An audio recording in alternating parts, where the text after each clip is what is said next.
Crezi că ar trebui să ne apucăm de sport? Păi ați auzit, măi, oameni buni, mai multă mișcare, mai multă iubire, mai ales azi, 8 august, când sărbătorim Ziua Internațională a Orgasmului Feminin. How are my teddy bears today? Ce bine arată! Seamănă cu fiul șefului dumneavoastră. Astea nu scrapă inima! La 15 ani, mamă, dar erau alte vremuri. M-a luat omul de acasă. Dacă nu-ți permiți, Turion e bun și carasul. Alo? Da. Tehnologia asta o să-mi mănânce zilele.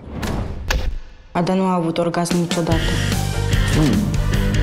Poate n-a găsit încă bârna aia potrivită. Și de elefantă? Adică vaccinul. Cum e?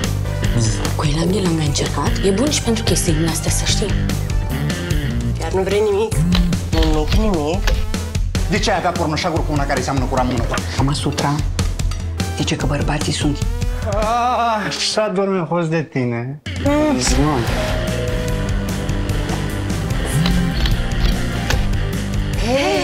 Să avem o seară.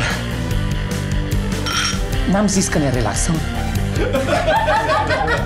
Un coleg a zis ceva, pe urmă am zis și eu ceva, pe urmă el a zis altceva, am zis și eu altceva, pe urmă el a mai zis ceva. Și pe urmă brusc n-a mai zis nimeni nimic. Și mi-a zis păpunare, evident. Mai bine mă jura de mamă. Pe când violența e...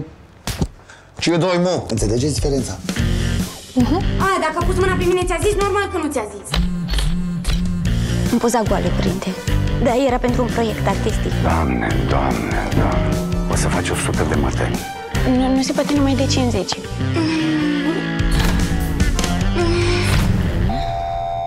Ce-i prea mult nu-i sănătos, nu? Și oricum îți prea bătrân ca să nu fac ce-mi place.